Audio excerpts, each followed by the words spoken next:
ada salah satu kabilah jenenge Bani Jadimah. Kabilah kecil tapi saat itu tunduk dengan Mekah. Ketika Mekah sudah dikuasai oleh orang Islam, maka kabilah-kabilah kecil yang tunduk sama Mekah didatangi sama wong Islam untuk ditanyai, mau ikut Islam atau mau melawan. Sing ikut Islam selamat, sing melawan ya sudah harus diperangi. Sampai akhirnya Sayyidina Khalid bin Walid radhiyallahu an dikirim sama Kanjeng Nabi ke Bani Jadimah. Di Bani Jadimah langsung saya ceritakan secara lengkap. Ketika Khalid bin Walid datang, orang-orang Bani Jadimah langsung ketakutan. Wah, sing teko Khalid ini, sing teko Khalid. Khalid bin Walid sebelum masuk Islam, dan masuk Islamnya tahun 6 atau tahun 7 Hijriah. Sebelum masuk Islam, Khalid bin Walid dikenal sebagai panglima Mekah. Maka Bani Jadimah yang pendukungnya negara Mekah jelas ngerti siapa Khalid, jelas kenal siapa Khalid. Begitu Khalid datang, orang-orang Bani Jadimah ketakutan. Waduh, kok Khalid sing teko iki ono apa iki? Salah satu dari mereka bilang, nek Khalid teko, maka yang akan dilakukan Khalid pasti satu tok sudah. Dia akan merangi kita dan bunuh kita sudah. Akhirnya Khalid datang dan menanyakan, masuk Islam atau enggak? Masuk Islam atau enggak? Tetap orang satu ini, ada salah satu orang dari Bani Jadimah yang bilang, nek semisal kamu melemparkan pedangnya kamu, yakni kamu nyerah langsung kepada Khalid, pasti kamu akan ditangkap dan kamu akan dibunuh. Sudah, itu kebiasaannya Khalid, yakni kebiasaan sebelum Islamnya Khalid seperti itu. Ojo langsung nurut sama Khalid. Tapi orang-orang Bani Jadimah gak sepakat dengan temannya satu ini. Mereka bilang, "Sekta, ojo langsung bilang seperti itu. Sekarang Mekah aman, negara-negara lain aman. Maka kita juga harus merasa aman dengan datangnya Khalid yang sekarang adalah tenterai Kanjeng Nabi Muhammad sallallahu alaihi wasallam." Akhirnya ketika Khalid menanyakan apa agama mereka, mereka bilangnya sobakna. Mereka bilang apa? Sobakna. Kita telah pindah agama. Kita telah pindah agama. Di sini maunya Khalid, mereka bukan bilang sobakna, tapi maunya Khalid mereka bilang aslamna, masuk Islam, jelas masuk Islam. Jangan cuman saya pindah dari agama lain ke agama lain. Tapi karena mereka belum ngerti ngomong aslamna ini kalimat yang baru dikenalkan oleh orang Islam, dan Bani Jadimah belum mengerti kalimat aslamna, mereka akhirnya ngomongnya sobakna, kita pindah agama yakni. Nah, di sini Khalid merasa bahwa orang-orang ini, orang-orang Bani Jadimah tidak pindah ke agama Islam, yakni pindah agama dari agama lama ke agama baru yang tidak tahu, mungkin yang baru ini bisa Yahudi, Nasrani atau yang lainnya. Akhirnya Khalid memutuskan bahwa orang-orang ini harus ditangkap. Dan yang ketika ditangkap kok melawan, dibunuh. Akhirnya banyak orang terbunuh dan tawanan yang ditangkap sama Khalid mau digiring ke Mekah untuk diserahkan sama Kanjeng Nabi sallallahu alaihi wasallam. Di tengah jalan Khalid menyerahkan setiap satu tentara membawa satu tawanan. Di tengah jalan Khalid bilang, yang punya tawanan sekarang dibunuh kabeh. Orang-orang tarik ulur, ini dibunuh apa enggak ini? Mereka bilang sobakna. Katanya Abdullah bin Umar, lah ya Khalid, ini enggak boleh dibunuh. Mereka bilang sobakna maksudnya masuk Islam. Katanya Khalid, lah mereka bilang sobakna enggak masuk Islam, harus dibunuh. Akhirnya ada dua orang yang debat sama Khalid saat itu, yaitu Abdullah bin Umar dengan Salim, maula Abi Hudzaifah, bekas budaknya Abu Hudzaifah. Debat sama Khalid bahwa mereka masuk Islam, mereka enggak masuk Islam, mereka masuk Islam, mereka enggak masuk Islam. Al-muhim saat itu kebanyakan tentara ngikuti Abdullah bin Umar, enggak ada yang mau membunuh tawanannya, sampai mereka datang ke Kanjeng Nabi SAW, dan akhirnya mereka menceritakan, ya Rasulullah, ada cerita gini. Dan Khalid ibn Walid menyuruh kita untuk membunuh tawanan kita. Rasulullah langsung nanya, Rasulullah manggil Bani Jadimah, salah satu Bani Jadimah, orang dari Bani Jadimah, tanya, ketika Khalid memutuskan untuk membunuh kalian, ada yang melawan Khalid apa enggak? Katanya orang-orang Bani Jadimah, ada ya Rasulullah. Sopo sing ngelawan? Satunya arek putih, satunya arek dhuwur. Sayyidina Umar langsung masuk. Ya Rasulullah, sing putih itu pasti Abdullah anakku. Sing dhuwur pasti Salim. Bekas budake Salim maula Hudzaifah. Bekas budake Hudzaifah. Itu pasti dua orang itu. Soalnya dua orang ini ulama. Anake Umar ulama, Salim bekas budaknya Hudzaifah juga ulama. Pasti dua orang ini yang mendebat Khalid. Khalid baru masuk Islam, baru berapa tahun Islamnya. Sedangkan Abdullah bin Umar sama Salim dari awal Islamnya, yakni ilmu luwih akeh, makanya wani debat Khalid. Al-muhim, setelah Rasulullah tahu bahwa Khalid sudah didebat tapi tetap melakukan pembunuhan, akhirnya Rasulullah mengangkat tangannya ini dan bilang, berdoa, Allahumma inni abra'u ilaika mimma sana'a Khalid, ya Allah saya lepas tangan. Saya tidak mau ikut bertanggung jawab dengan apa yang dilakukan Khalid. Soalnya yang dilakukan Khalid di sini salah. Sudah diingatkan ulama tapi gak gelem eling. Apa yang dilakukan Khalid salah, maka saya lepas tangan. Setelah itu lengkap ceritanya. Setelah itu Rasulullah manggil Sayyidina Ali radhiyallahu anhu alaihi salam. Manggil Sayyidina Ali, ya Ali, ente datang ke Bani Jadimah dengan bawa harta untuk bayar diat. Hitungan di sana siapa saja yang terbunuh, apa saja barang yang dihancurkan sama Khalid, hitungan kabeh harus diganti dari A sampai Z, kabeh diganti. Akhirnya Sayyidina Ali datang ke Bani Jadimah, nyari kepala-kepala suku Bani Jadimah dan nanya, siapa saja yang mati, berapa korbannya, apa saja yang dibunuh. Semuanya dihitung dan diganti sama Sayyidina Ali dengan hartanya Rasulullah SAW. Diganti satu persatu, dibayar diatnya, sampai keterangannya para ulama, sampai mangkok yang dijadikan tempat minumnya anjing, kok ono sing pecah. Meskipun itu enggak tahu dipecah Khalid apa enggak, sama Rasulullah disuruh ganti. Saking adilnya Kanjeng Nabi. Paham tuh? Sampai akhirnya setelah diganti semuanya, Sayyidina Ali nanya sama orang-orang Bani Jadimah, semuanya sudah dapat diatnya, semuanya sudah dapat ganti rugi apa enggak? Katanya Bani Jadimah, alhamdulillah kita semuanya sudah ridho, sudah dapat ganti ruginya. Saat itu Sayyidina Ali ono lebihan hartanya Kanjeng Nabi SAW. Akhirnya sama Sayyidina Ali, ini lebihan harta yang dititipkan sama Kanjeng Nabi, tak serahkan ente semua juga sudah. Diserahkan semuanya. Kenapa ya Ali? Karena ihtiyatan, berhati-hati, khawatir ono sing lali, khawatir ono sing gak kehitung, sudah ini bagi rata buat kalian semuanya. Akhirnya Sayyidina Ali balik ke Makkah, saat itu masih Fathu Makkah, dan lapor sama Rasulullah SAW, dan Rasulullah membenarkan apa yang dilakukan oleh Sayyidina Ali radhiyallahu anhu waalaihissalam. Faham ceritanya? Itu kasus yang besar yang terjadi di zaman itu. Masalahnya sekarang ada beberapa permasalahan. Satu, Allahumma shalli ala sayyidina Muhammad. Khalid ibn al-Walid di dalam hadis lain dikatakan atau disifati oleh Rasulullah SAW sebagai sayfun min suyufillah ta'ala, salah satu pedangnya Gusti Allah, yasulluhu alal kafirin, yang dihunuskan oleh Gusti Allah untuk melawan orang-orang kafir. Yakni beliau mendapat pengakuan dari Kanjeng Nabi bahwa beliau adalah sayfun min suyufillah. Tapi ketika beliau sayf min suyufillah di satu sisi, kenapa di sisi lain Rasulullah kok doa Allahumma inni abra'u ilaika mimma sana'a Khalid? Rasulullah lepas tangan.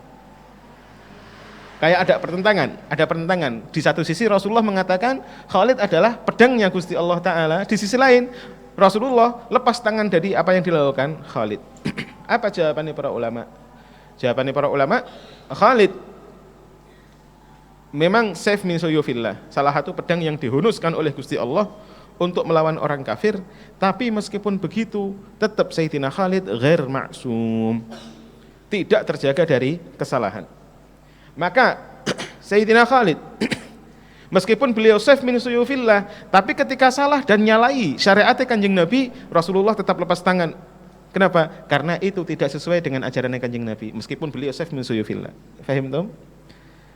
Tapi meskipun Rasulullah lepas tangan di kasus ini, yakni enggak mau membela Khalid indallahi ta'ala di kasus ini, tetap Sayyidina Khalid tidak pernah diturunkan oleh Rasulullah dari jabatan panglima besar, enggak pernah diturunkan. Beliau tetap ditetapkan sama Rasulullah sebagai panglima sampai ketika zamannya Sayyidina Abu Bakar nunjuk Khalid jadi panglima. Saat itu Sayyidina Umar protes. Sayyidina Umar sama Sayyidina Khalid dari dulu ada permasalahan dari zaman sebelum Islam. Langsung protes sama Sayyidina Abu Bakar, ya Abu Bakar, Khalid jangan dijadikan pemimpin. Gak pas. Katanya Abu Bakar, ya Umar, Khalid adalah orang yang dipilih Rasulullah untuk jadi panglima meskipun pernah salah. Dan saya nggak mau mengganti apa keputusannya Kanjeng Nabi SAW. Akhirnya Khalid tetap jadi panglima di zamannya Abu Bakar, tapi di zamannya Sayyidina Umar Khalid dilengserkan. Apakah Sayyidina Umar ngelengserkan Khalid gara-gara benci? Ya enggak. Sayyidina Umar ketika melengserkan Khalid, Sayyidina Umar dalam keadaan beliau muslim kamil, Islam yang sangat sempurna, dan melengserkan Khalid karena pandangan politik. Akhirnya Sayyidina Khalid dilengserkan, itu pembahasannya insyaallah ada waktunya, ada di lain waktu insyaallah. Al-muhim, Sayyidina Khalid meskipun sayf min suyufillah dan Rasulullah tidak pernah menanggalkan beliau, melengserkan beliau dari jabatan panglima, tapi ketika salah tetap dikatakan salah. Meskipun sahabat yang maksum hanya para nabi. Yang maksum hanya para nabi. Ini akidah kita. Yang maksum hanya para nabi. Sedangkan orang lain yang selain nabi tidak maksum. Qad yakunu mahfudun, bisa jadi mahfud. Mahfud juga artinya dijaga dari dosa. Tapi bedanya mahfud sama maksum. Nek maksum para nabi sifatnya itu maksum. Nek maksum mereka tidak mungkin bisa melakukan dosa. Nek maksum itu tidak mungkin bisa melakukan dosa. Nek mahfud para wali, semisal para wali itu sifatnya mahfudin, dijogo. Nek mahfud itu mereka dijaga dari dosa, tapi masih ada kemungkinan bisa berdosa. Seperti Sayyidina Khalid, sahabat dididik langsung oleh Rasulullah SAW, dipilih oleh Rasulullah jadi panglima. Yakni Khalid hadza ketika dipilih, dididik sama Rasulullah, diinginkan masuk Islam oleh Rasulullah. Rasulullah tahu bagaimana derajatnya Khalid sebagai seorang sahabat dan sebagai tentu seorang wali. Sahabat itu pasti di atasnya wali. Soalnya wali kaya apa ae tetap kalah dengan sahabat meskipun sahabatnya cuma ngelihat Rasulullah sekali. Gara-gara apa? Nek wali yang setelah sahabat, tabiin dan setelahnya, nggak ada dari satupun mereka yang melihat langsung ke Rasulullah SAW. Sedangkan sahabat semuanya ngelihat langsung ke Rasulullah SAW. Makanya derajatnya sahabat itu lebih tinggi daripada wali. Gede-gedenya wali lebih tinggi sahabat meskipun dia cuma satu kali tok ngelihat Rasulullah. Maka ketika Rasulullah milih Khalid jadi sahabatnya, jadi panglimanya, tidak dilengserkan, tetap aja Khalid bukan maksum, mahfud. Tetap ada kesalahan, dan kesalahannya boleh ditegur. Ini masalah kedua. Bahwa nek ono wong sing mulia punya kesalahan, maka kesalahan tidak melihat dia mulia atau enggak. Mau itu orang mulia, mau itu orang biasa, nek salah ya pantas untuk ditegur. Semuanya pantas untuk ditegur. Wa tawasau bil haq wa tawasau bis sabr. Saling mewasiatkan atau saling berpesan dalam kebenaran dan saling berpesan dalam sabar untuk melakukan kebenaran. Maka semuanya meskipun dia wali tetap harus, kalau semisal salah, tetap harus diingatkan bahwa dia salah. Fahim toh? Orang biasa juga tetap yakni kalau bukan wali atau bukan ulama semisal, kalau salah ya diingatkan. Soalnya nek masalah salah, enggak peduli dia orang mulia, orang alim atau enggak, nek salah ya salah, tetap harus diingatkan. Tapi mengingatkannya, kita mengingatkan karena benci kesalahan, jangan mengingatkan karena benci orang yang melakukan. Kita membenci perilaku, bukan membenci pelaku. Jelas? Makanya nek ono sing salah ya harus diingatkan, dan yang diingatkan harus tahu bahwa ketika kita salah, semuanya ini berlaku untuk semuanya. Ketika kita salah dan diingatkan, ketika kita salah dan konangan masalan, ketika kita salah dan ketahuan masalan, contohnya, kok kita diingatkan, di pondok dihukum semisal, memang kelihatannya gak enak yuk dihukum atau diingatkan, apalagi kalau sampai ada hukuman yang keras, emang kelihatannya gak enak. Tapi sebenarnya di balik itu adalah al-taf minallah ta'ala, kelembutan dari Gusti Allah Ta'ala. Artinya apa? Ketika kamu salah, Nek semisal Gusti Allah benci sama kamu, kamu dibiarkan salah terus sama Gusti Allah. Dibiarkan salah terus sampai engkau mlebu neraka, naudzubillah min dzalik. Tapi begitu Allah cinta sama kamu, Gusti Allah sayang sama kamu, kamu salah, diberi ketahuan. Ben apa? Ben kamu merasa malu dan akhirnya enggak salah lagi. Yakni kamu masih dalam perhatian Gusti Allah Ta'ala. Makanya ketika kamu salah, kamu ada yang ingatkan. Alhamdulillah. Paham tuh? Maka ketika ono sing salah, diingatkan oleh pengurus, diingatkan oleh teman-teman yang bukan pengurus masalan. Ente jangan marah, ente jangan sakit hati. Yo ono mangkele sidik yo enggak apa-apa, tapi ente harus sadar bahwa alhamdulillah saya diperhatikan untuk jadi orang baik. Saya pantas untuk jadi orang baik. Fahim tuh? Siapa yang boleh mengingatkan? Permasalahan ketiga. Siapa yang boleh mengingatkan? Yang boleh mengingatkan adalah mereka yang memang punya kapasitas untuk mengingatkan. Contohnya di sini Khalid ibn Walid ketika beliau salah, yang mengingatkan bukan orang biasa, tapi yang mengingatkan adalah dua orang ulama yang benar-benar ilmunya wis mateng, yaitu Abdullah bin Umar dengan Salim Maula Hudzaifah atau Abi Hudzaifah. Salim Maula Hudzaifah. Salim Maula Hudzaifah salah satu 4 sumber dari periwayatan Al-Quran. Abdullah bin Umar, siapa yang tidak tahu Abdullah bin Umar? Fahim tuh? Dua orang ini yang punya kapasitas mengingatkan Khalid ibn Walid, mereka maju untuk mengingatkan Khalid ibn Walid. Boleh. Tapi kalau semisal ente nggak punya kapasitas, yakni ente nggak punya ilmunya, ente nggak tahu peraturannya, ente nggak bisa mengingatkan semaunya ente hanya bisa menasehati. Fahim tuh? Menasehati. Itu pun nggak boleh dilakukan di depan umum, dan itu nanti pembahasan lain, pembahasan di luar kajian ini. Itu masalah ketiga. Masalah keempat, kenapa Khalid di sini kok dihukumi salah? Tapi kok gak dilengserkan dari panglima, dari jabatan panglima, ataupun kok Khalid ora dihukum sama Kanjeng Nabi SAW padahal beliau salah. Khalid di sini salah. Khalid di sini salah sampai matani wong. Tapi kenapa kok gak dihukum sama Kanjeng Nabi?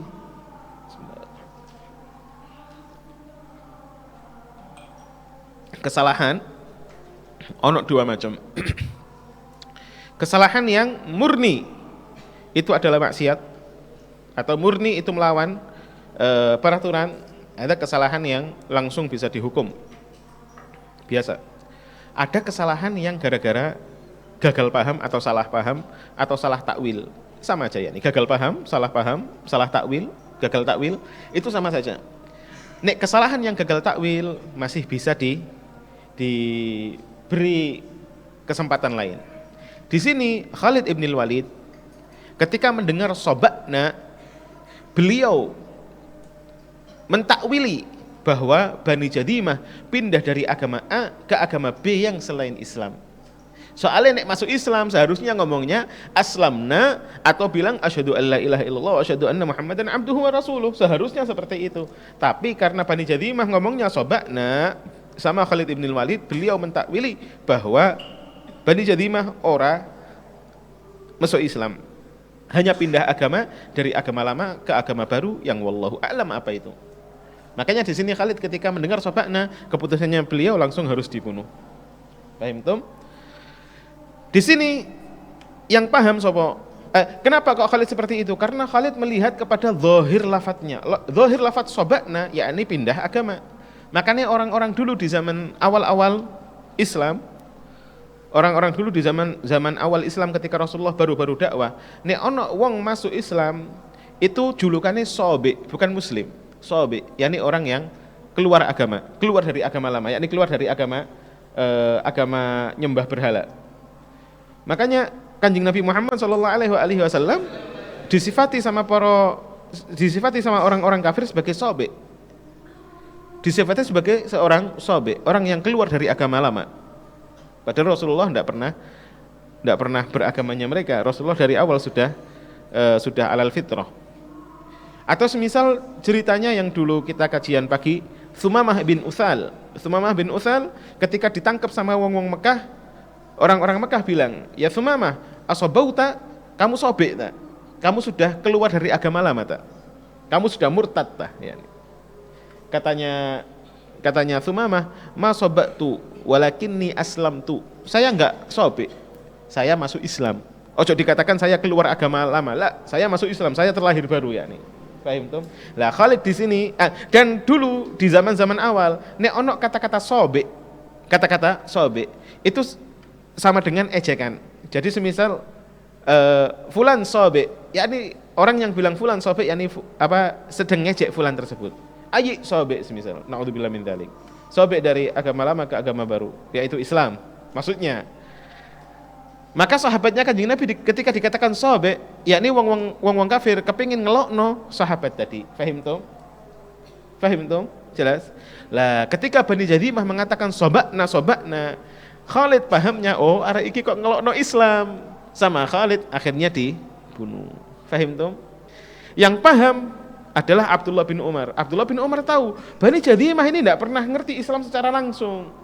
Makanya ketika mereka hanya mendengar tentang Rasulullah, mendengar tentang Islam, mereka tidak tahu tentang syahadat, mereka nggak tahu tentang aslamna, akhirnya mereka tahunya sobakna. Akhirnya mereka bilang sobakna dengan tujuan bahwa saya keluar dari agama lama menuju agama baru, yaitu agama Islam. Itu yang dipahami oleh Abdullah bin Umar. Makanya Abdullah bin Umar menolak untuk membunuh Bani Jadimah. Fahim belum? Bismillahirrahmanirrahim.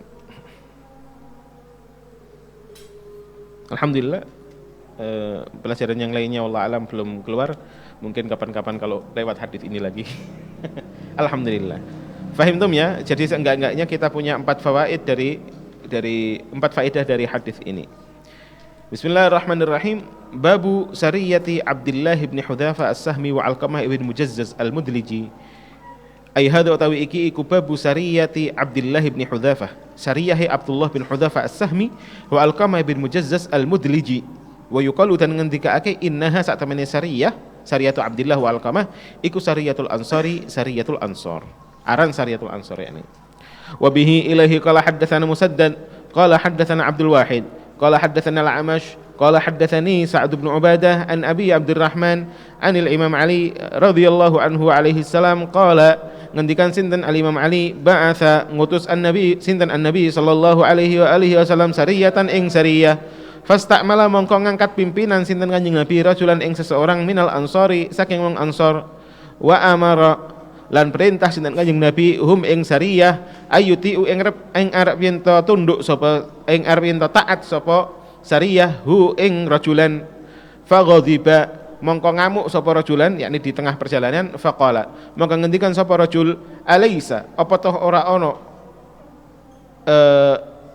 alaisa amarakum alaisa apa toh ora ono apa kelakuan iku amara wis perintah kum ing sira kabeh sinten an-nabi sallallahu alaihi wa alihi wasallam antutiu ing arep yen to taat sapa sira kabeh ni ingsun qalu ngendikan sapa sariyah bala nggih qala ngendikan sapa rajul fajma'u mongko ngumpulna sapa sira kabeh li kedue ingsun hataban ing kayu faqala fajma'u mongko ngumpulna sapa sariyah faqala mongko ngendikan sapa rajul au kidu nyalakno sapa sira kabeh naron ing geni fauqatu mongko nyalakno sapa sariyah ha ing naron faqala mongko ngendikan sapa rajulan udkhulu masuk sapa sira kabeh ha ing naron fahamu mongko ate melbu fahamu mongko kepengin melbu sapa sariyah wa ja'ala lan tumandang sapa ba'dhum sebagian sariyah iku yumsiku megangi sapa ba'dhum ba'don ing sebagian liyane wa yaquluna lan ngendikan sapa ba'dhum fararna melayu sapa kita ilan nabi maring Kanjeng Nabi sallallahu alaihi wasallam minan nar saking api yakni saking api neraka famazalu mongko terus menerus ja'ala ba'dhum yumsiku ba'don wa yaquluna hatta khamadat sehingga padam apa annaru api fasakana mongko dadi tenang apa ghadabuhu marahe rajulan minal ansor tadi fabalagha mongko nyampe apa al khabar yakni khabar cerita ini an-nabi ya ing Kanjeng Nabi sallallahu alaihi wasallam faqala mongko ngendikan sinten Kanjeng Nabi lau dakhalu lamun toh masuk sapa wong-wong sapa sariyah ha ing nar makhraju mongko ora bakal metu sapa sariyah minha saking nar ila yaumil qiyamah sampai dina kiamat. At-ta'atu utawi ketaatan iku fil ma'rufi ing dalam hal sing apik. Alhamdulillahirabbil alamin. At-ta'a fil ma'ruf. Bismillahirrahmanirrahim. At-ta'a fil ma'ruf ya Syekh. Babu sariyati Abdullah ibn Hudzafa. Wa yuqal innaha sariyatul ansar. Ini masalah. Permasalahan baru. Kenapa kok Al-Bukhari mengatakan wayukol, dan ada yang mengatakan bahwa ini adalah, yakni Al-Bukhari gak yakin ini syariah dikatakan syariatul ansor atau enggak. Menurut para ulama bahwa ada dua jawaban dari syarahnya hadis ini, ada dua jawaban. Sebagian ulama mengatakan bahwa syariatu Abdullah bin Hudzaifah As-Sahmi dan Alqamah bin Mujazzaz Al-Mudliji ini memang itu adalah syariatul ansor. Ini pendapat pertama. Pendapat kedua bahwa syariatu Abdullah bin Hudzaifah As-Sahmi wa Alqamah Mujazzaz Al-Mudliji ini berbeda dengan syariatul ansor, yakni dua cerita yang berbeda. Ada yang bilang ini satu cerita, ada yang bilang ini dua cerita yang berbeda. Dan yang sahih wallahu a'lam, tapi jumhur ulama mengatakan yang sahih ini memang dua cerita yang berbeda. Syariahnya Abdullah dan Alqamah berbeda dengan syariatul ansor. Syariatul ansor dari kata-katanya al-ansor, wong ansor, yakni wong Madinah. Sedangkan Abdullah bin Hudzaifah As-Sahmi muhajirin, wa Alqamah bin Mujazzaz Al-Mudliji juga muhajirin, dua-duanya orang Mekah. Maka syariahnya Abdullah dan Alqamah bukan syariatul ansor, jelas. Fahim tum? Soalnya wong ansor, wong Madinah, sing dikongkon semisal ya Qais bin Sa'ad bin Ubadah atau Sa'ad bin Ubadah, mereka bisa, soalnya mereka wong ansor, bisa dikatakan syariatul ansor. Tapi ini Abdullah bin Hudzaifah As-Sahmi ini wong muhajir, gimana dikatakan syariatul ansor? Tidak bisa, soalnya beliau muhajirin. Alqamah bin Mujazzaz Al-Mudliji wong muhajirin, kenapa dikatakan syariatul ansor? Tidak mungkin. Abdullah bin Hudzaifah As-Sahmi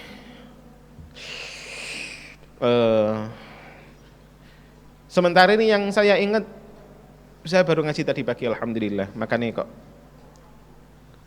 apa namanya kenal. Abdullah bin Hudzaifah As-Sahmi adalah orang yang diutus sama Kanjeng Nabi untuk ngirim suratnya Kanjeng Nabi kepada Kisra Persia. Seingat saya Kisra Persia. Kalau enggak Kisra Persia ya Kaisar. Tapi bukan, ke An-Najasyi. An-Najasyi ketika Bismillahirrahmanirrahim, ketika orang-orang muhajirin, orang-orang yang hijrah dari Mekah menuju Habasyah, termasuk Sayyidina Ja'far bin Abi Thalib, beliau hijrah dari Mekah menuju Habasyah, dan rajanya saat itu adalah An-Najasyi. Saat itu An-Najasyi masuk Islam di tangannya Ja'far bin Abi Thalib. Dan Rasulullah ketika masuk ke Madinah, Rasulullah ngirim surat kepada An-Najasyi untuk mengajak dia masuk Islam. Lah yang ngantarkan suratnya Rasulullah kepada An-Najasyi ketika Najasyi saat itu sudah masuk Islam sebenarnya, yang ngantarkan surat adalah Abdullah bin Hudzaifah As-Sahmi radhiyallahu taala anhu. Fahim tum? Itu satu. Profil yang lainnya saya belum ingat alhamdulillah. Alqamah bin Mujazzaz Al-Mudliji. Siapa Alqamah bin Mujazzaz Al-Mudliji? Ente kalau ketemu nama ini Alqamah bin Mujazzaz Al-Mudliji, ente bilangnya radhiyallahu anhuma. Radhiyallahu anhuma. Kenapa? Karena Alqamah Islam, Mujazzaznya juga Islam. Yani sama-sama muslim, sa anak sa bapak dua-duanya muslim. Alqamah muslim, Mujazzaz juga muslim. Mujazzaz bapaknya ini punya cerita sendiri. Ceritanya apa? Ceritanya Mujazzaz ini Al-Mudliji radhiyallahu anhu suatu hari pernah datang ke Madinah atau ke Mekah. Suatu hari pernah datang ke Mekah, ketika Mekah Islamnya pernah datang ke Madinah ketika saat itu orang-orang banyak yang punya omongan gak enak. Punya omongan gak enak tentang Usamah ibn Zaid.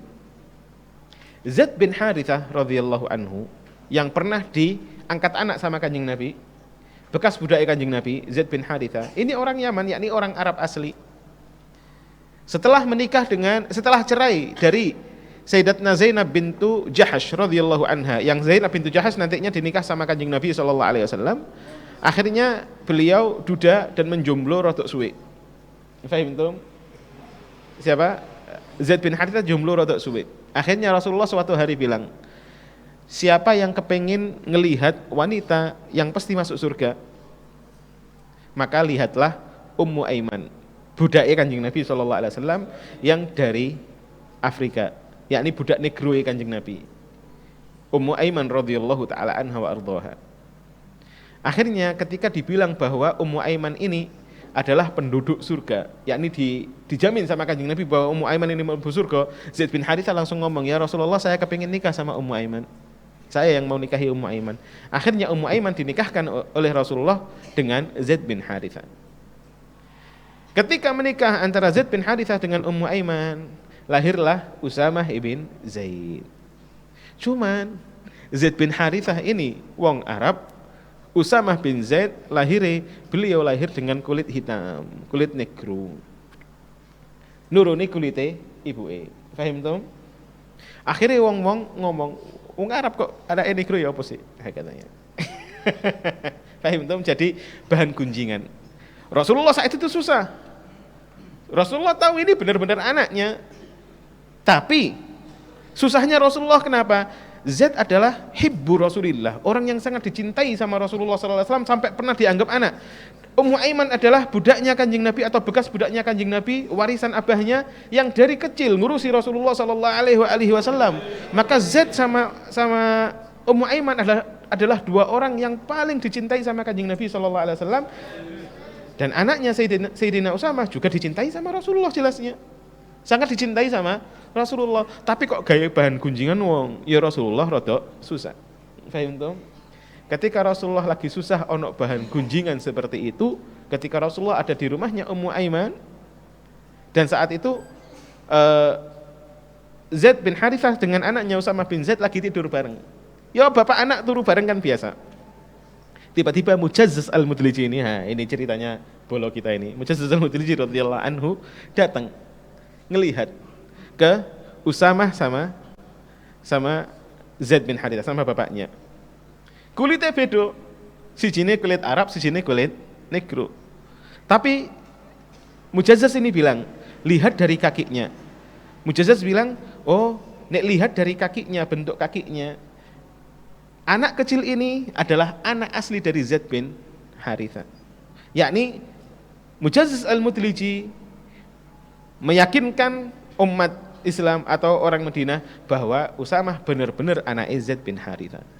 Akhirnya ketika Rasulullah mendengar Mujazzaz ini meyakini bahwa Usamah adalah anaknya Zaid, Rasulullah langsung senang sekali dan Rasulullah datang ke Sayyidatuna Aisyah dan cerita bahwa tadi ada Mujazzaz al-Mudliji mengatakan bahwa Usamah ini benar-benar anaknya Zaid. Loh kok bisa dari kakinya saja Mujazzaz ngerti kalau Zaid anaknya Usamah anaknya Zaid, kok iso?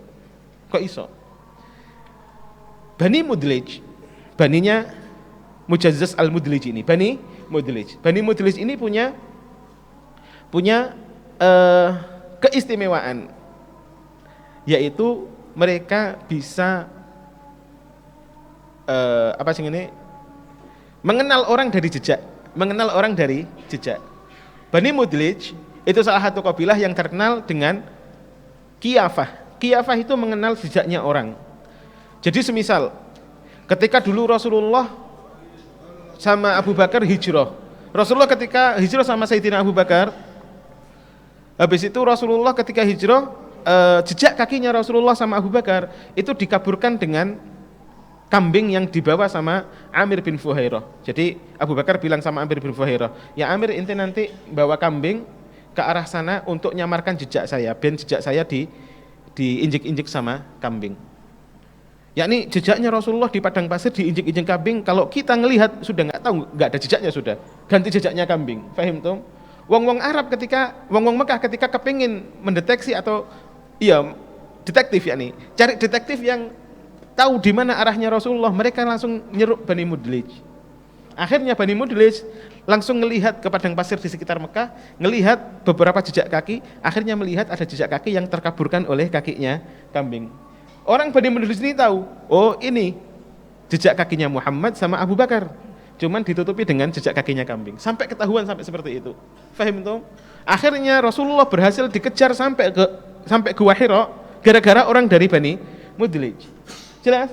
Gara-gara mereka bisa kenal jejak kakinya Rasulullah padahal di padang pasir dan sudah awut-awutan dengan kakinya kambing, tapi tetap bisa ngelihat. Kef? Yombo. Kemampuannya mereka. Contohnya lagi, ketika Rasulullah masih kecil dengan Sayyidina Abu Talib, Suatu hari ono Bani Mudlij datang ke Mekah. Orang Bani Mudlij kalau datang ke Mekah, arek-arek cilik itu dibawa sama bapak-bapaknya masing-masing untuk membuktikan iki anakku apa ora. Soalnya orang Mekah saat itu sebagian ada yang seneng zino. Paham tuh? Akhirnya bawa anaknya untuk mengenal iki anakku bener apa ora. Tanyanya adalah ke Bani Mudlij. Bani Mudlij tinggal lihat kakinya, oh ini anakmu, oh iki ora anakmu. Kata sudah. Sampai bisa menentukan seperti itu. Lah, ketika Bani Mudlij, orang dari Bani Mudlij ini datang ke Mekah, Rasulullah saat itu lagi lari-lari. Tapi ditemani sama Abu Thalib. Akhirnya Abu Thalib dipanggil sama Bani Mudlij, sama orang Bani Mudlij. Ta'al ya Abu Thalib, ada apa? Ini jejak kakinya siapa? Oh, jejak kaki cilik ini siapa? Rasulullah sudah jauh saat itu, masih kecil tapi lari-lari sudah jauh. Akhirnya orang Bani Mudlij ini nanya Abu Thalib, ini jejak kakinya siapa? Katanya Abu Thalib, ente ngapain nanya jejak kaki ini?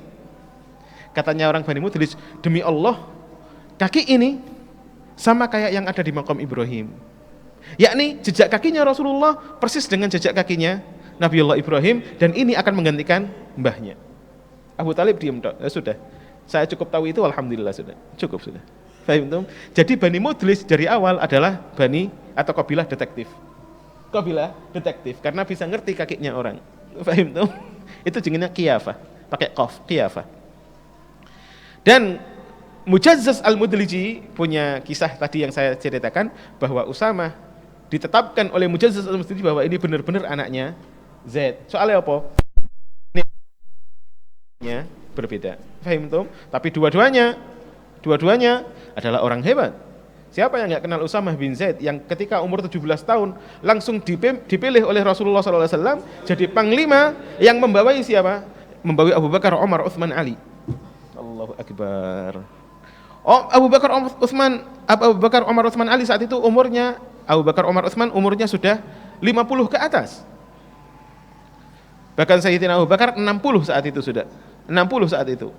Dan beliau yang dari pertama nemani Kanjeng Nabi SAW. Tapi Rasulullah ngelihat Sayyidina Usamah, ini titisannya bapaknya dulu panglima besar, anaknya meskipun baru 17 tahun, panglima besar pisan. Dipilih oleh Rasulullah membawahi sahabat-sahabat besar. Sahabat-sahabat besar saat itu tuh banyak yang protes, ya Rasulullah, ono Abu Bakar, ono Umar, ono Khalid ibn Walid, ada Amr ibn al-As, ada sahabat-sahabat yang lebih hebat. Kenapa jenengan milih Usamah bin Zaid? Katanya Rasulullah, nek kowe ridho dengan Zaid bin Thabit, Zaid bin Harithah, maka kamu juga harus ridho dengan Usamah bin Zaid. Dulu Zaid bin Harithah panglima, Usamah juga panglima. Sudah. Sahabat menanggapi sudah. Abu Bakar dari awal sudah, oh ya sudah biarin. Ketika Rasulullah wafat, orang-orang protes sama Abu Bakar. Ya Abu Bakar, sudah Usamah ini seumur 17 ojo dadi no panglima lah. Lengserkan sudah. Katanya orang-orang. Katanya Rasulullah, la ahullu aqdan aqadahu Rasulullah sallallahu alaihi wasallam. Saya tidak mungkin ngudari sebuah ikatan yang sudah diikat sama Kanjeng Nabi. Yakni Usamah ini sudah ditunjuk sama Kanjeng Nabi jadi panglima, maka saya enggak mau ngelengsarkan dia. Sing bisa ngelengsarkan Usamah adalah Rasulullah, bukan kamu, bukan siapa saja. Syuf. Hakata yakni. Fa ente yang nama-namanya ada mengandung nama sahabat harus insyaallah bisa meniru meskipun 1%, 2%. Kalau bisa 10%, 50%, insya Allah 100%. Mustahil? Lah, ghair mustahil. Ghair mustahil. Kenapa ghair mustahil? Pangerane para sahabat sama pangeranmu padha wae, yaitu Gusti Allah Ta'ala. Kalau Gusti Allah kersa maringi mereka kemuliaan yang besar, Gusti Allah bisa juga kersa untuk maringi kamu.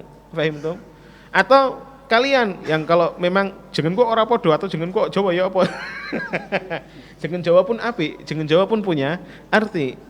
Tapi ente punya cinta sama para sahabat, maka seenggak-enggaknya ente juga harus niru akhlaknya sahabat. Hakata.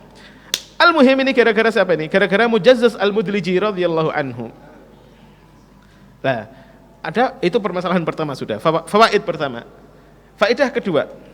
Biasanya nek ono tentara itu panglimanya siji tok. Biasanya nek ono tentara itu panglimanya cuman satu. Tapi kenapa ini kok dikatakan Sariyah Abdillah wa Alqamah? Kok seakan-akan panglimanya loro? Ya apa ini? Panglima besar loro di dalam satu tentara. Katanya para ulama, bukan. Ceritane itu, pertama Rasulullah ngangkat Alqamah bin Mujazzaz Al-Mudliji jadi panglima dulu. Rasulullah ngangkat Alqamah bin Mujazzaz jadi panglima. Tapi setelah itu Alqamah sendiri menyerahkan kepemimpinan kepada Abdullah bin Hudzafah As-Sahmi. Jadi asalnya apa? Asalnya pemimpinnya adalah Alqamah bin Mujazzaz Al-Mudliji, habis itu pindah kepemimpinan kepada Abdullah bin Hudzafah As-Sahmi. Alqamah tetap disebut karena dia yang ditunjuk sama Rasulullah. Abdullah bin Hudzafah disebut juga karena akhirnya yang memimpin salat, memimpin apa saja adalah Abdullah bin Hudzafah As-Sahmi radhiyallahu taala anhum. Itu faedah kedua. Faedah ketiga, bismillahirrahmanirrahim. Syariah ini diutus kemana? Syariah ini terjadi setelah Fathu Makkah juga, dan sebelum ke Hunain. Mereka diutus sama Rasulullah menuju daerah Jeddah. Diutus menuju daerah Jeddah. Kenapa kok diutus menuju daerah Jeddah? Karena saat itu ada laporan datang ke Rasulullah SAW bahwa tentara Habasyah ada yang mau bersiap-siap merangi Rasulullah SAW. Dan mereka Habasyah datangnya lewat Jeddah. Akhirnya sama Rasulullah ngirim Alqamah bin Mujazzaz untuk datang ke Jeddah untuk melawan orang-orang tersebut. Iswihada. Suara luar apa suara di dalam sini? Ada geludakan barusan. Di dalam? Hah? Di dapur? Ada yang masak, Imam? Ada masak? Hah? Kora-kora.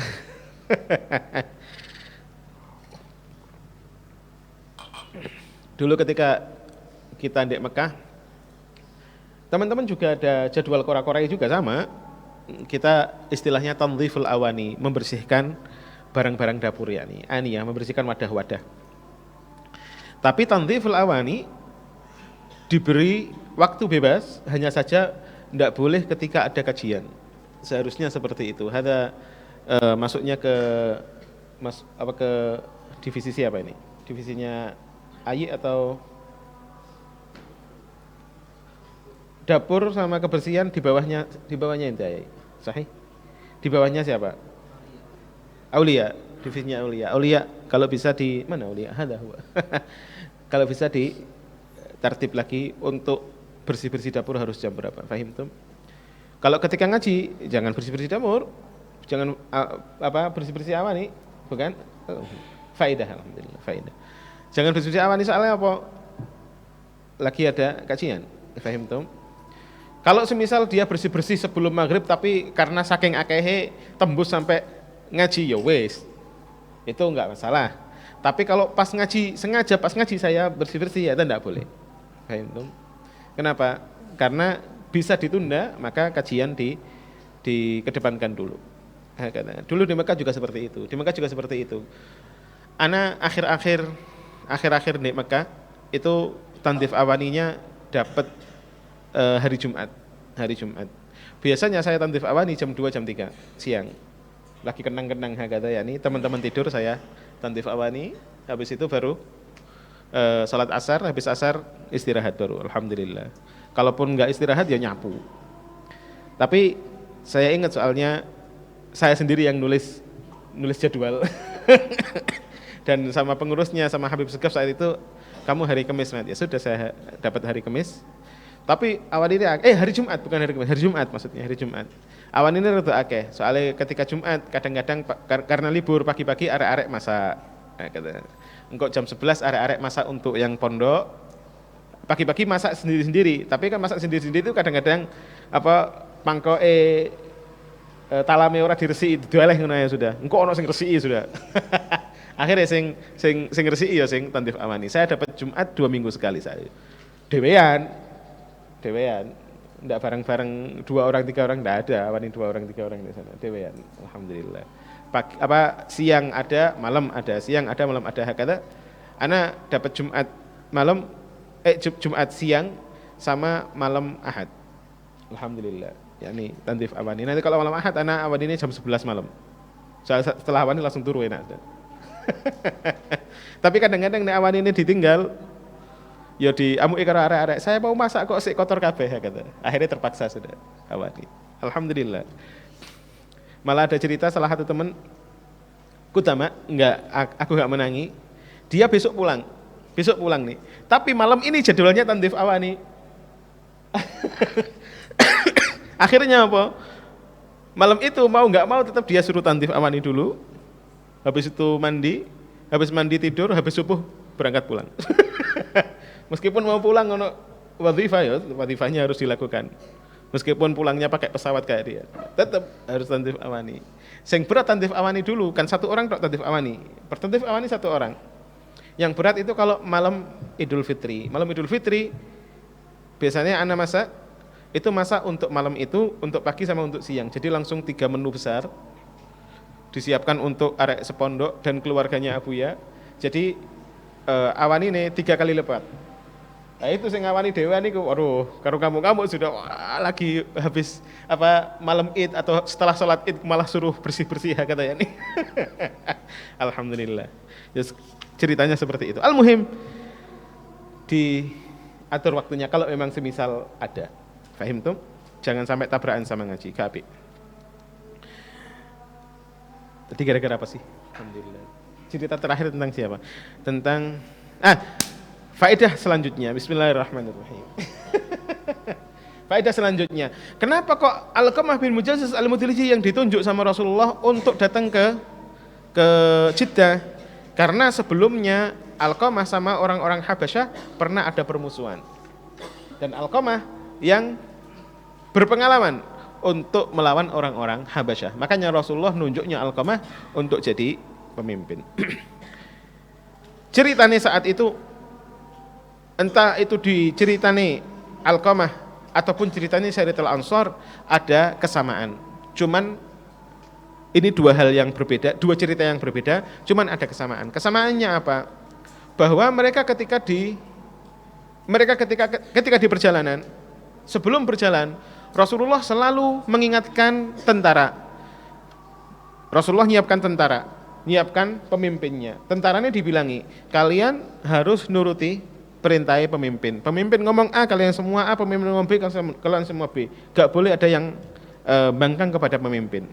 Itu salah satu cara organisasinya Kanjeng Nabi. Ketika ada pemimpin, maka kamu sebagai orang yang dipimpin, jangan jadi orang menyusahkan. Ente harus bisa membantu pemimpin ente, membantu pengurus ente untuk bisa melakukan khidmahnya. Jelas? Paham tuh? Itu pesannya Kanjeng Nabi SAW. Ini anak tentara harus nurut sama pemimpin. Saat itu Abdullah bin Hudzaifah As-Sahmi, di tengah beliau sudah jadi pemimpin, beliau ngamuk. Ada sesuatu yang bikin beliau ngamuk. Akhirnya ketika beliau ngamuk, beliau ngomong sama tentara nih, kalian ingat gak pesannya Rasulullah sebelum kita berangkat? Kalian semuanya harus nurut sama saya. Katanya tentaranya, nggih, kita nurut sama jenengan. Meskipun jenengan marah, ya gimana lagi? Perintahnya Rasulullah, saya nurut sama sampean. Akhirnya karena saat itu lagi ngamuk, Abdullah bin Hudzaifah bilang, sudah kumpulkan kayu. Dikumpulkan enggak kayu? Bakar, jadi api besar. Akhirnya Abdullah bin Hudzaifah Sahmi bilang, nah, semuanya masuk ke api sudah. Semuanya masuk ke api. Ada sebagian yang sudah mau masuk nih. Soalnya apa? Disuruh nurut sama pemimpin, mau masuk. Sebagian bilang, ojo. Kita masuk Islam, itu ben keluar dari api, yakni ben keluar dari api neraka. Kok kita mau malah masuk, ya apa sih? Akhirnya ono sing mau masuk, ono sing larang, hakada, sampai akhirnya apinya mati. Ketika apinya mati, Abdullah bin Hudzaifah Sahmi sudah gak marah lagi. Ya sudah, saya sudah tidak marah, kita balik ke Rasulullah SAW. Oh iya, di Syariah ini mereka gak jadi ketemu Habasyah. Soalnya orang-orang Habasyah ketika melihat Alqamah bin Mujazzaz al-Mudliji, mereka langsung kabur kabeh. Fahim tom? Jadi nggak ada peperangan. Al-muhim, akhirnya mereka datang ke Rasulullah SAW dan Rasulullah bilang, lau dakhaluha ma kharaju minha. Nek semisal mereka masuk api tadi, masuk api yang dibakar tadi, mereka nggak mungkin keluar dari api selamanya. Artinya gimana? Itu faedah setelahnya. Lalu Rasulullah bilang, at-ta'ah fil ma'ruf. At-ta'ah, taat itu hanya di dalam kebaikan. Ini riwayat satu. Riwayat kedua, la ta'ata li makhluq fi ma'siyatil khaliq. Enggak boleh nurut kepada satu makhluk pun untuk maksiat kepada aturannya al-khaliq, yaitu aturan syariat, aturannya Gusti Allah Ta'ala. Paham tuh? Itu ceritanya. Selanjutnya, faedah selanjutnya, nomor berapa saya lupa sudah. Alhamdulillah. Faedah selanjutnya, ketika tentara diperintahkan oleh Rasulullah untuk nurut pemimpinnya, maka nurutnya mereka kepada pemimpin bukan gara-gara dia pemimpin, karena dia sudah ditunjuk oleh Rasulullah SAW sebagai pemimpin. Jadi nurutnya sebenarnya adalah kepada Rasulullah. Makanya kita disuruh nurut sama pemerintah semisal, karena kita nurut bukan karena mereka pemerintah, tapi karena Gusti Allah dan Rasulullah memerintah kita untuk nurut sama pemerintah. Selesai. Semisal pemerintah ataupun pengurus berbuat kesalahan, maka kita sebagai orang yang dipimpin, sebagai rakyat, tidak boleh nurut. Soalnya apa? Nurutnya kita adalah lillahi walir rasul. Pemimpin, pemerintah, pengurus, mereka hanya kepanjangan tangan dari syariat. Kalau mereka sesuai dengan syariat, kita nurut karena sesuai syariat. Kalau mereka enggak sesuai syariat, kita tidak boleh nurut. Kenapa? La ta'ata li makhluq fi maksiatil khaliq. Kita tidak boleh nurut kepada makhluk untuk maksiat kepada Gusti Allah Ta'ala yang sebenarnya memiliki perintah secara mutlak. Paham toh? Ini juga yang kita lakukan dengan guru-guru kita. Ente ketika punya murabbi, ente yakin dengan dia, ente yakin dengan beliau, ente nurut sama beliau, itu hak, itu baik, itu harus. Kenapa? Karena murabbinya ente ketika dia adalah orang yang wasil, nyampe kepada Gusti Allah Ta'ala, sanadnya muttasil, nyambung kepada Rasulullah SAW, maka tarbiyahnya sesuai dengan yang disyariatkan oleh Islam. Selama ente tahu itu, maka ente nurut kepada murabbi ente bukan karena murabbinya, tapi nurut karena dia benar-benar sesuai dengan ajarannya Gusti Allah Ta'ala. Selesai. Kalau semisal murabbinya salah, nyuruh ente nyuri semisal, na'udzubillah min dzalik, enggak boleh dituruti. Enggak boleh dituruti. Kenapa? Karena nyuri, ngerampok, bunuh orang semisal, itu adalah maksiat. La ta'ata li makhluq fi maksiatil khaliq. Salah satu sahabat yang dulu cinta sekali sama Rasulullah SAW, sangat cinta sekali. Mau disuruh Rasulullah apa saja dia mau. Sampai suatu hari Rasulullah pengen goda dia. Kamu cinta sama saya, katanya Rasulullah. Na'am ya Rasulullah, uhibbuk. Ya sudah, kalau gitu sekarang bunuhin bapakmu. Marhaban ya Rasulullah. Langsung berdiri dia bawa pedang mau ke bapaknya. Rasulullah, bentar, ente mau kemana ente? Anak mau bunuh bapak saya, jenengan nyuruh saya. Lah, saya cuma goda ente. Saya pengen tahu ente cinta sama anak kayak apa. Masalah bunuh bapak enggak boleh tetap. Bapak ente Islam, bapak ente harus ente hormati, jangan bunuh bapak ente, ngawur ente. Nih, sama Rasulullah disuruh datang kembali, duduk kembali.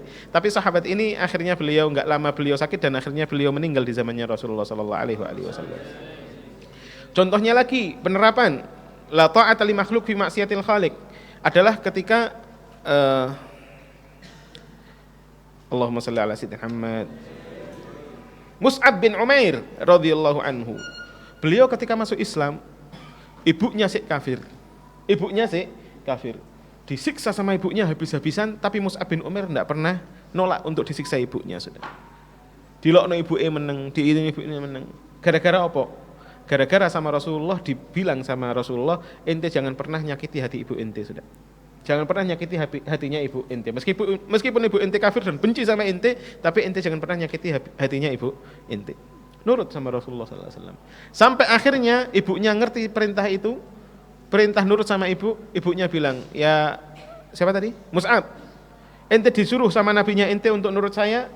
Iya, ya ibu, saya diperintahkan untuk nurut jenengan. Katanya ibunya Mus'ab, ya sudah, nek gitu kamu sekarang keluar dari Islam, ikut agama ibumu. Di sini Mus'ab bin Umair ngerti, la ta'ata li makhluq fi maksiatil khaliq. Beliau bilang, la ya ibu, nek nurut jenengan, tapi saya bangkang kepada Rasulullah dan bangkang kepada Gusti Allah, saya tidak bisa. Saya tetap harus menjadikan Allah dan Rasul sebagai panutan pertama saya. Jenengan di sini tidak saya ikuti. Disiksa lagi sama ibunya. Alhamdulillah rabbil alamin. Siksaannya siapa tadi, Mus'ab bin Umair, itu sangat berat sekali. Sampai beliau dikurung di tempat yang sangat tertutup, habis itu diberi api, ben beliau nggak bisa dapat oksigen, ben mati sampai gara-gara asapnya yakni. Tapi beliau tetap urip, alhamdulillahirabbil alamin. Sampai akhirnya beliau nanti mati ketika perang Uhud radhiyallahu anhu. Al-muhim, itu contohnya bahwa la ta'ata li makhluk fi maksiatil khaliq. Bapak sampean nyuruh sampean apa selama tidak bertentangan dengan syariat, turuti. Tapi nek wis bertentangan dengan syariat, gak usah nurut, ndak apa-apa. Bukan termasuk uququl walidain. Guru sampean nyuruh sampean apa selama tidak bertentangan dengan syariat, turuti, ndak apa-apa. Soalnya sampean bukan nurut hanya kepada gurunya, tapi kepada guru yang sesuai dengan syariat. Tapi nek wis tidak sesuai dengan syariat, berhenti. Jangan mau nurut. Jangan bilang, nek aku gak nurut guruku, aku wedi kualat. Ndak ada orang sing bisa ngwalati. Sing iso ngwalati hanya Rasulullah sallallahu alaihi wasallam. Nek kamu gak nurut sama Rasulullah sallallahu alaihi wasallam. Kamu bisa kualat dengan guru kamu. Kamu bisa kualat dengan murabbi kamu ketika perintahnya murabbi kamu sesuai dengan syariat Rasulullah sallallahu alaihi wasallam. Di sini senggarai kualat bukan guru nih, tapi sambungane yaitu Rasulullah sallallahu alaihi wasallam. Nek wong biasa ana ente ndak iso ngwalati, siapa kita indallah. Gak ono artine kita indallah taala, gak ono kualat-kualat gara-gara kita. Para wali iso ngwalati kenapa? Karena mereka sesuai dengan ajaran Rasulullah sallallahu alaihi wasallam, makanya iso ngwalati. Fahim tum? Tapi nek ono perintah dari mereka gak sesuai dengan ajaran Gusti Allah, gak sesuai dengan ajaran Rasulullah sallallahu alaihi wasallam, ndak mungkin bisa ngwalati. Enggak mungkin bisa ngwalati. Soalnya Rasulullah wis memotong la ta'ata li makhluk fi maksiatil khaliq. Maka ketika ente nurut sama guru ente cinta sama murabbi ente, bukan hanya karena murabbinya, tapi ente cinta sama guru ente, cinta sama murabbi ente karena orang ini sesuai dengan ajaran Rasulullah sallallahu alaihi wasallam.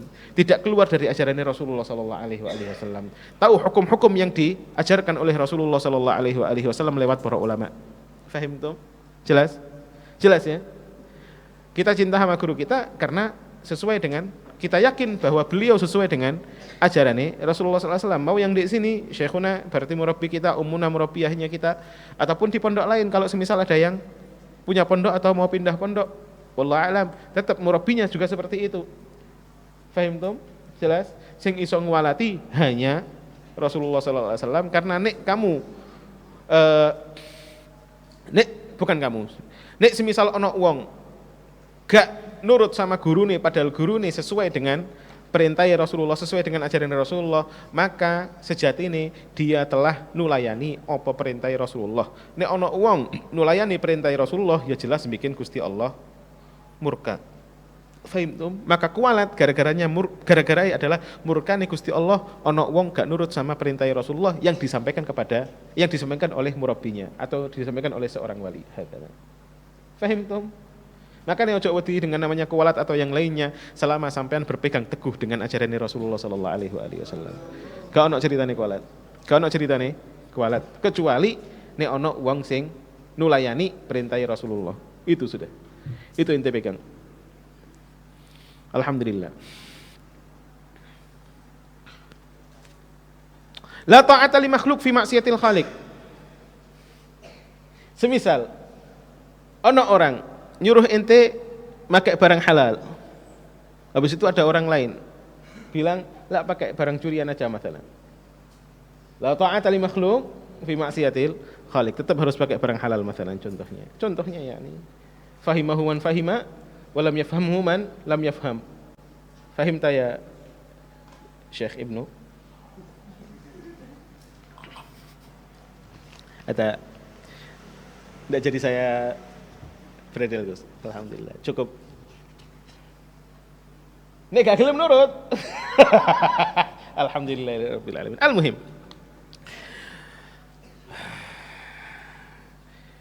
Faedah selanjutnya. Lau dakhaluha ma kharaju minha. Nek mereka masuk di api yang dinyalakan tadi, mereka enggak mungkin bisa keluar dari api. Maksudnya ya apa? Di sini ulama berbeda pendapat. Semisal tentara-tentara tersebut masuk ke api, Mereka kan masuk ke api gara-gara nurut perintah Rasulullah, ojo nulayani pemimpinmu. Kok malah dibilang gak keluar dari api neraka? Ya opo? Katanya para ulama, takwile hadits lau dakhaluha ma kharaju minha iki macam-macam. Sebagian takwil bilang, lau dakhaluha, nek mereka masuk ke api yang dikobarkan itu, ma kharaju minha, enggak mungkin dia keluar dari apinya. Soalnya apa? Dia mati, wis mati gak iso metu teko api ini, alhamdulillah. Itu arti yang paling zahir. Nek mereka masuk api dan mati, ya sudah gak bisa keluar. Mau mati kowe kate metu piye? Fahim tuh? Ya tetap di api itu. Itu takwil pertama. Takwil sahih, takwil sahih. Takwil kedua, lau dakhaluha ma kharaju minha. Nek mereka masuk ke api itu, mereka enggak bisa keluar dari api neraka.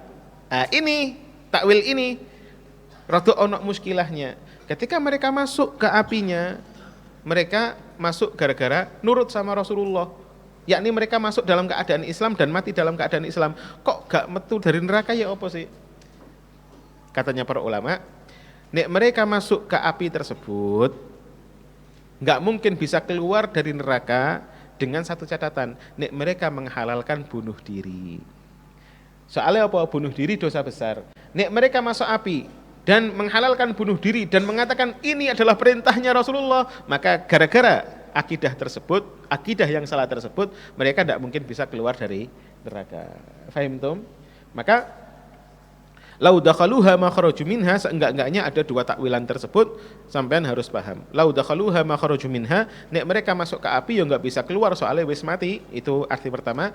Lau dakhaluha, nek mereka masuk api dan bunuh diri, ma kharaju minha, enggak bisa keluar dari api neraka soalnya mereka menghalalkan bunuh diri, mengatasnamakan itu sebagai perintah Rasulullah sallallahu alaihi wasallam. Kualat. Akhirnya apa? Kualat. Soalnya mengatakan bunuh diri halal semisal. Naudzubillah min dzalik. Akhirnya malah kualat dan mlebu neraka selama-lamanya. Naudzubillah min dzalik. Fahim dong?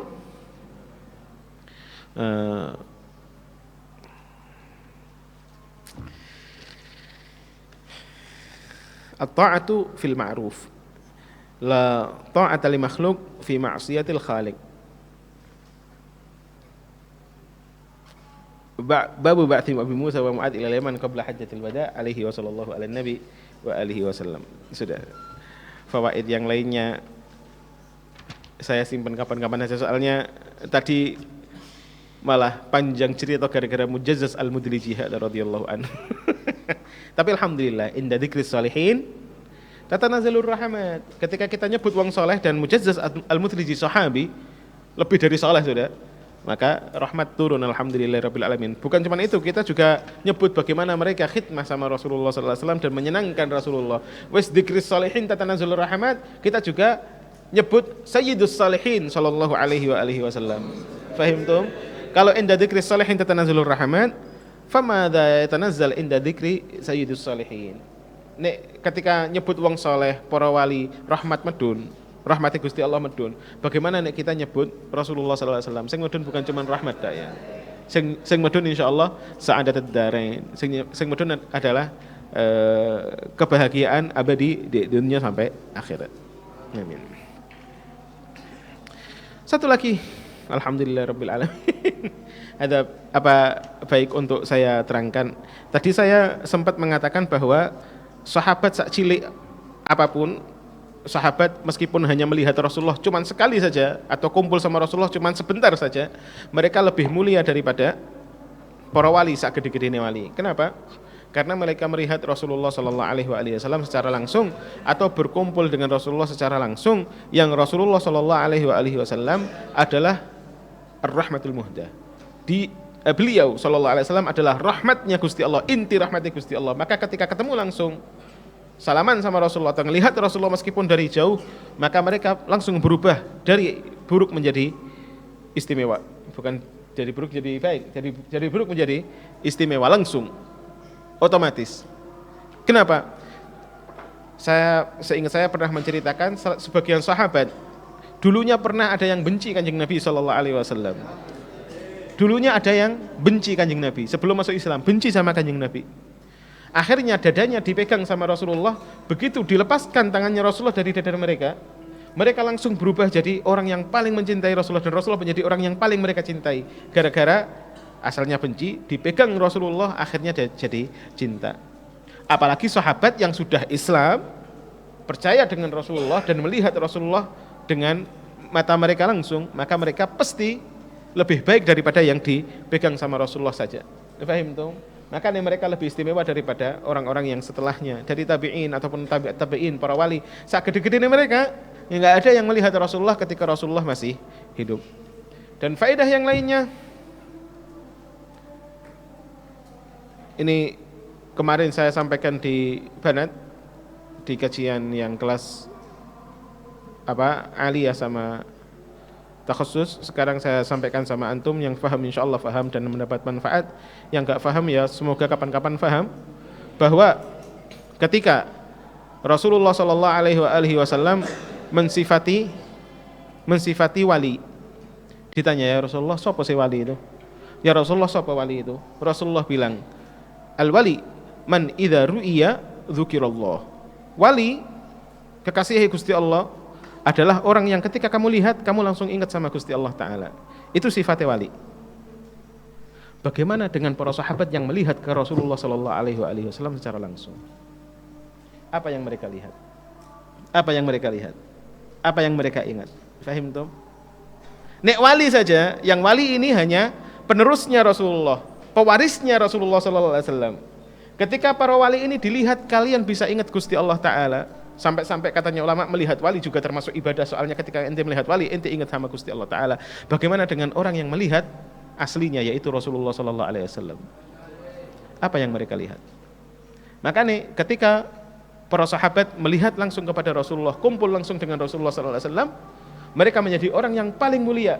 Tidak bisa dibandingkan dengan satu orang pun yang nggak pernah melihat sama Rasulullah Sallallahu Alaihi Wasallam. Itu yang melihat. Bagaimana yang mereka melihat dan mendapat pandangan khusus dari Rasulullah Sallallahu Alaihi Wasallam. Semisal contohnya Sayyidina Ali, Abu Bakar, Umar, Utsman. Mereka adalah orang yang jauh lebih mulia daripada sahabat umumnya. Itu yang melihat dan dilihat sama Rasulullah. Bagaimana yang melihat dan dilihat dan diridhoi sama Rasulullah Sallallahu Alaihi Wasallam, jauh lebih tinggi lagi. Fahim tuh? Fahim tuh? Makanya Al Imam Al Ghazali, seingat saya rahimahullahu taala, pernah minta sama Gusti Allah Ta'ala, ya Allah, saya minta melihat Rasulullah, hakikatnya Rasulullah. Saya minta melihat Rasulullah yang asli, sudah asli, paling asli. Akhirnya beliau ngimpi ketemu Rasulullah tapi pingsan beliau. Dijawab di riwayatnya, ya ini wallahu a'lam, riwayatnya sahih atau ghairi sahih, tapi ini faedah azimah. Dijawab sama Rasulullah SAW, ya Ghazali, ente melihat saya ini baru diangkat satu hijab, wa baini wa bainaka alfu hijab, dan antara saya sama kamu ada 1000 hijab. Baru diangkat satu hijab kamu langsung pingsan. Bagaimana kalau melihat aslinya? Fahim tuh? Makanya kenapa para sahabat yang mensifati Rasulullah Sallallahu Alaihi Wasallam adalah sahabat yang cilik-cilik, ataupun sahabat yang dari pertama kenal sama Rasulullah, seperti Sayyidina Ali. Sayyidina Ali bisa mensifati Rasulullah Sallallahu Alaihi Wasallam karena memang dari kecil hidup sama Kanjeng Nabi, maka beliau bisa mensifati Rasulullah. Tapi sahabat yang lainnya, semisal Mahmud ibn Rabi, mensifati Rasulullah seperti apa? Halah bin Abi Halah mensifati Rasulullah seperti apa?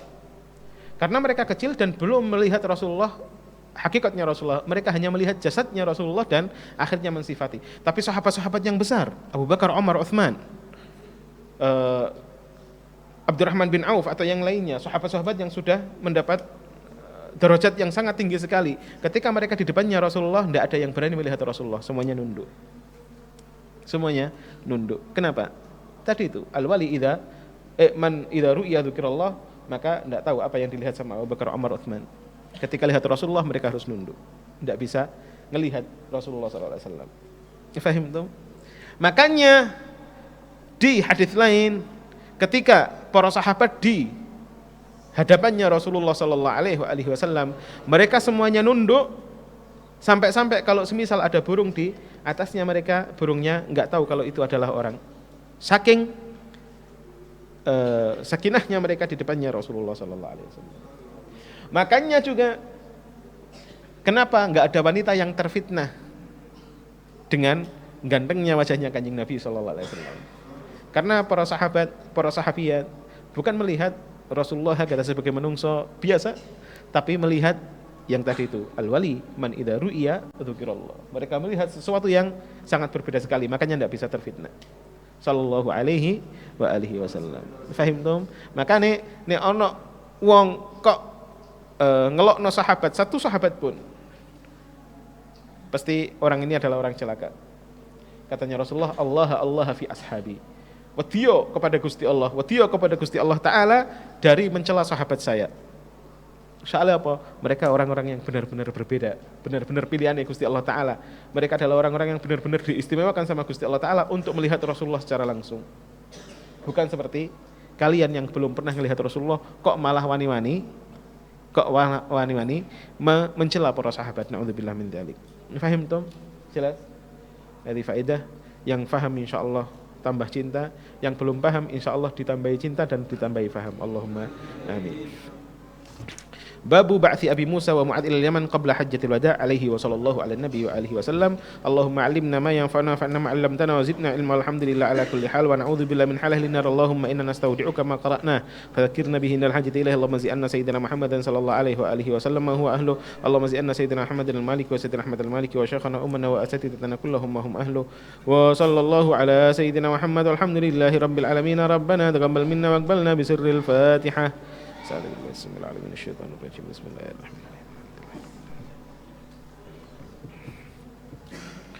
ربي زدني علما ووسع في رزقي وبارك لي فيما رزقتني واجعلني محبوبا في قلوب عبادك وعزيزا في عيونهم واجعلني وجيها في الدنيا والآخرة ومن المقربين كثير النوال يا حسن الفعال يا قائما بلا زوال يا مبدئا بلا مثال فلك الحمد والمنة والشرف على كل حال وصلى الله على سيدنا محمد وعلى آله وصحبه وسلم. اللهم علمنا ما ينفعنا وانفعنا ما علمتنا وزدنا علما الحمد لله على كل حال ونعوذ بالله من حلال النار. مولاي صل وسلم دائما أبدا لكل هول من الأهوال مقتحم يا أكرم الخلق ما لمن ألوذ به سواك عند حلول الحديث الأميم ولن يضيق رسول الله جاهك بي. مولاي صل وسلم دائما أبدا على حبيبك خير الخلق كلهم هو الحبيب الذي ترجى شفاعته لكل هول من الأهوال مقتحم يا أكرم الخلق ما لمن ألوذ به ولن يضيق رسول الله جاهك بإذا الكريم تجلى باسم منتكم. مولاي صل وسلم دائما أبدا هو الحبيب الذي ترجى شفاعته لكل هول من الأهوال مقتحم يا أكرم الخلق ما لمن ألوذ به ولن يضيق رسول الله جاهك بإذا الكريم تجلى باسم منتكم. يا رب بالمصطفى بلغ مقاصدنا واغفر لنا ما مضى. يا ربنا اعترفنا بأننا اقترفنا وأننا أسرفنا على لظى أشرفنا فتب علينا توبة تغسل لكل حوبة وصل لنا العورات وأمين الروعة واغفر ربي ومولودنا والأهل والإخوان وسائر الخلان وكل ذي محبة أجرة أو صحبة. أمين ربي يسمع فضلا وجودا من نال باكتساب منا بالمصطفى الرسول نحظى بكل سول صلى وسلم ربي عليه أدى الحب وآله عدد طص صحبي والحمد لله في البدء والتنهي والحمد لله في البدء والتنهي. سبحانك اللهم وبحمدك أشهد أن لا إله إلا أنت أستغفرك وأتوب إليك. السلام عليكم ورحمة الله وبركاته.